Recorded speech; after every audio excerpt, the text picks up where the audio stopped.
Hi all my dear lovely souls. నేను మీ Ganga Shivaranjani, numerologist and certified ho'oponopono healer and billionaire mind set coach. Friends, మీరేమైనా ఇలా అనుకుంటున్నారా? ఒకప్పుడు బాగా డబ్బులు వచ్చేది, సో ఇప్పుడు రావట్లేదు, సో అనే ఫీలింగ్లో మీరు ఉన్నట్లయితే ఒక్కసారి మీ మైండ్ సెట్ని ఇలా చేంజ్ చేయండి. సో ఎందుకు అంటే, ఫర్ ఎగ్జాంపుల్ నేను ఒక విషయాన్ని చెప్తాను. ఒక వ్యక్తి 10 lakhs రీచ్ అవ్వాలి అనుకున్నాడు. సో 10 lakhs రీచ్ అయ్యాడు.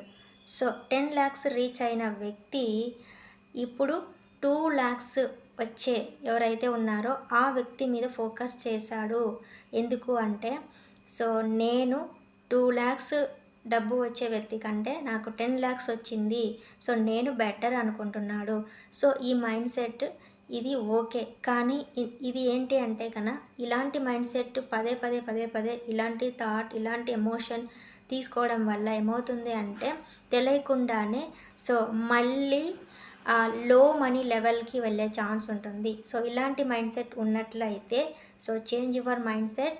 సో ఎప్పుడైనా సరే 10 lakhs మనీ వచ్చినప్పుడు నెక్స్ట్ టార్గెట్ 20 lakhs, 30 lakhs ఇలా హై మనీకి మీరు టార్గెట్ పెట్టాల్సి ఉంటుంది. సో అప్పుడు మీ మైండ్ సెట్ టోటల్గా మీరు చేంజ్ చేసుకోవడం జరుగుతుంది. ఇక నుంచి మీరు డబ్బులు వచ్చినప్పుడు, పైసలు వచ్చినప్పుడు పైకి చూడండి, కిందికి కాదు. Follow this rule my dear lovely souls. Me mind సెట్ని ఇలా రిచ్ మైండ్ సెట్గా మీరు చేంజ్ చేసుకోండి. ఓకేనా? Thank you.